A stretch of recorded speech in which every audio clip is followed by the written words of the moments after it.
Boss season 8 చూస్తున్నారా? చూస్తున్నామండి. అందులో మీ ఫేవరెట్ కంటెస్టెంట్ ఎవరు? ఎవరంటే నిఖిల్. నిఖిల్. ఎందుకు నిఖిల్? నిఖిల్ అంటే కొంచెం మంచిగా ఆడతారు కాబట్టి మంచిగా అనిపిస్తుంది. నిఖిల్ లో ఫేక్ యాంగిల్ ఉంది, మాస్క్ వేసుకుని ఆడుతున్నాడు అంటున్నారు కదా, మరి మీరేమనుకుంటున్నారు దాన్ని? లేదు, బాగానే ఆడుతున్నాడు అనిపిస్తుంది. అంటే సోనియా వెనకాల ఎక్కువ పడుతున్నాడు, సోనియా సపోర్ట్. కొంచెం ఆమె వెనకాల ఎక్కువ పడుతుండు. సో ఆయన సొంతంగానైతే కంపల్సరీ ఆడి విన్ అవుతాడని అనిపిస్తుంది నాకైతే.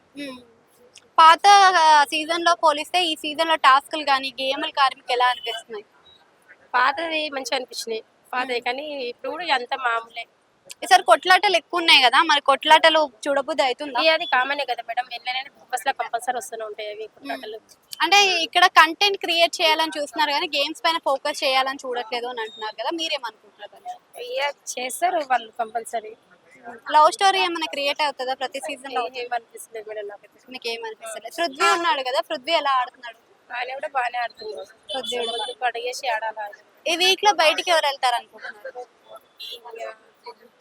అంత ఎవరు అంటే మీకు అనిపిస్తుంది కదా అట్లా.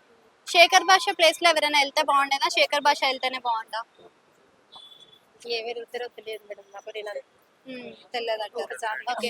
నిన్న ఎక్స్ గేమ్ చూసారు కదా, అందులో చాలా అగ్రెసివ్ అయిపోయారు. సో అట్లా అగ్రెసివ్ గా అయిపోతే మరి విన్ అయ్యే ఛాన్స్ ఉందంటారా? విన్ అయ్యే ఛాన్స్ ఉంది. Thank you.